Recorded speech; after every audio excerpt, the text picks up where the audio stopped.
Well, folks, this is the time of the show where we go out across the world and find someone I think who's making a difference in the financial world, and today is no exception. We have David Duley, who's the founder and CEO of Plan Gap and Social Security Risk Score. Folks, when you get close to retirement, you start thinking about Social Security, and then you start thinking about how you can get your most bang for your buck and make sure you're doing the right thing. And I think David's in a really good niche right now because a lot of folks that I talk to are curious about finding out, number one, making sure they're doing the right thing when claiming Social Security, and two, making sure they're getting the best bang for their buck. Dave, welcome in. Hey, great to be here, Pete. Let's talk about what caused you to develop the company you have right now. Yeah, I've been an entrepreneur all my life, and I had the fortunate luck of being born in Flint, Michigan, of all places, a place that got rid of their traffic problem because of economic malaise. And, as it was the birthplace of General Motors, watched my family and others sort of suffer as General Motors kind of went through bankruptcy and other bad stuff. And it was a thought that really no one could imagine. Right. Could General Motors ever go bankrupt? Oh, yeah. And so, a few years ago, I was on a flight and I overheard this couple talk about, what's going to happen when Social Security runs out of money. And as a younger guy, I never really gave much thought to Social Security, but the fear in their voice reminded me of the fear I heard growing up in Flint, right? And I just thought to myself, wow, I'm sure other people worry about what's going on with Social Security. It's kind of used as a political wedge these days. And so what's the truth? What are some of the proposals out there? And that sort of led to the genesis of the Social Security Risk Score, and then also the development of products that address what happens if Social Security does, in fact, change the rules on people. Yeah, and when I hear changing rules on people, I think of back in my childhood days, we used to watch Charlie Brown, and Lucy was always pulling the ball out from Charlie Brown when he was running up to kick the football. And so that's 100%. What changing the rules, it's not something we as Americans respond friendly to. No, and look, this is an election year. You've heard a lot about what's going to go on with Social Security. I mean, there's people on both sides talking about the unsustainability of it, where are the cuts going to come, what are the reform looks like, who's going to pay their fair share. And so there's a lot of insecurity and bad information out there, and we're trying to kind of get a place where people can go to get good information. Yeah, I mean, good information, that's the key. Unbiased information. When we hear people talking about what they really want in life, especially from their financial advisor or people giving them that kind of financial advice, is people who aren't motivated by commissions to tell you to do something that isn't good for you. That's right. That's right. And so that's when people always ask, what is a fiduciary? Well, fiduciary, number one, has to put your needs first, but also they need to do what's right. And we've been doing that forever. But I mean, isn't it a shame, though, Dave, when we have to have government issue laws to make people do what's right? Completely. And what's even more of a shame, especially as it relates to Social Security, is to see how it's used as political football. Yes. To wedge people into voting a certain way, or this person's good, this person's bad. And sort of, you asked sort of the genesis of the idea. I mean, wouldn't it be amazing if we could create retirement plans that weren't subject to political football and took that risk specter out of it? And so that's really why we built Plan Gap and Social Security Risk Score. And by the way, folks, we are talking to Dave Duley, who's founder and CEO of Plan Gap and the Social Security Risk Score. Let's talk about Social Security now and the risk. How dependent are Americans on Social Security these days? It's really shocking. About 90% of Americans, basically, if you have $2.5 million or less of retirement savings assets, Social Security income is going to play a major role in your income plan.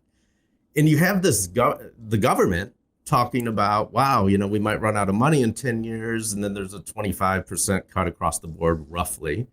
And what that does is, even for the average American that's done all the right things, saved $1 million for retirement, they can have almost near certainty of a great retirement plan, kind of living off $100,000 a year, maybe have a 98% Monte Carlo success rate on that, because Social Security will make up maybe 50% of that income, which a lot of people are shocked about. Yeah.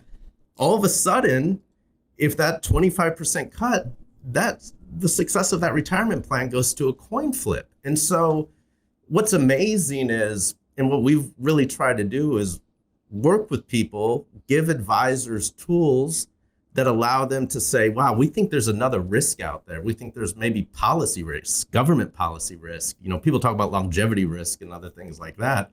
But what happens if, again, the government changes the rules and you have to adapt? And so we want Americans with good information to make good decisions today so they don't have to worry about it in the future. Yeah, now let's get into this. Now, the Social Security risk score, what is it and how could somebody benefit from it?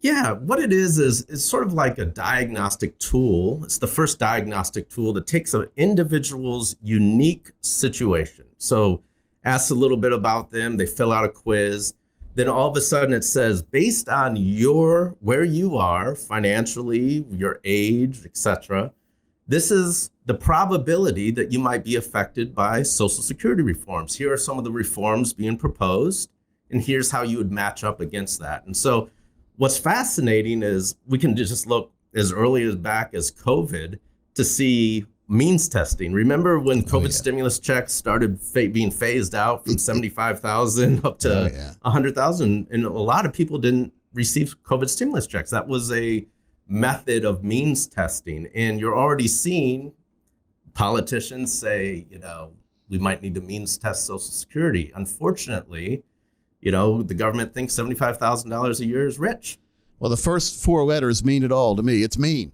It's not good for anybody who has any money. You don't get any money. So I see why they call it means testing. It's bad for most people listening to the show.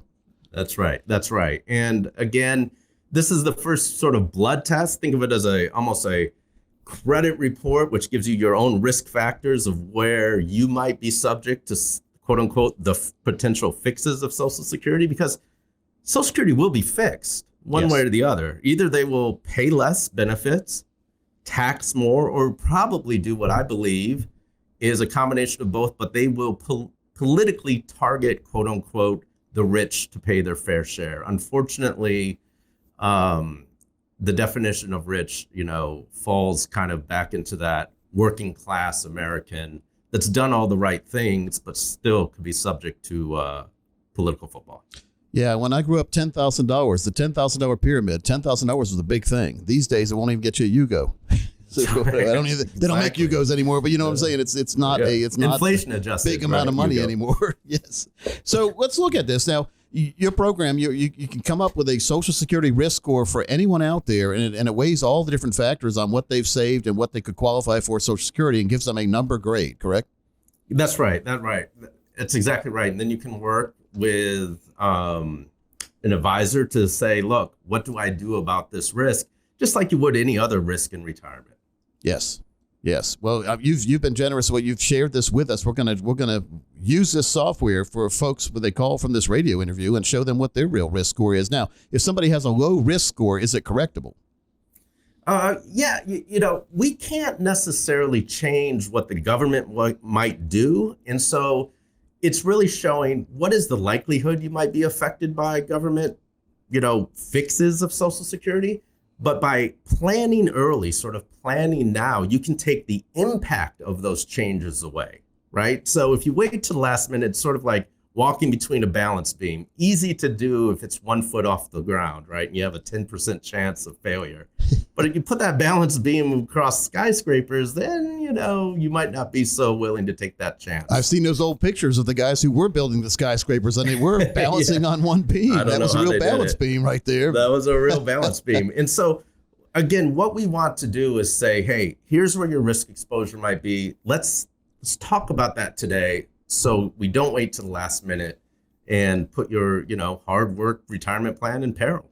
Let's say someone's listening, they've got about, or they're 55 years old, let's say, and they've got about $500,000 saved for retirement, and they're starting to think about, we call it the financial red zone. They're starting to think about what's going to happen next, what's going to happen when they approach retirement, and how do they claim Social Security, and how do they make sure they have the right money? Is that too soon for someone at age 55 to do the Social Security risk score? No, in fact, that's right in the sweet spot. Because what's going to happen, the government, frankly, is saying, we might run out of money 2033, 2034. So now that's 10 years out. That person, that 55-year-old, is now 65. So they're in the Social Security claiming zone. Now their full retirement age will be 67, but as you know, they can claim as early as 62 and Correct. up to age 70. And so what the risk score does is sort of gives them maybe a future look on, is that promised amount of money actually going to be there for me in full? And if not, what can I do today to shore up the retirement income needs that I have for the future? Well, it just makes a lot of sense. Well, Dave, we really appreciate your time. We're going to give the number out in a minute for folks to get your own Social Security risk score done. But Dave, I just wanted to make sure we express our gratitude for you coming on and expressing or showing us what your program's all about. Well, thank you. And thank you for letting people know. I think they'll find a ton of value out of taking it. I really appreciate your time today. Thank you, Pete. Take care.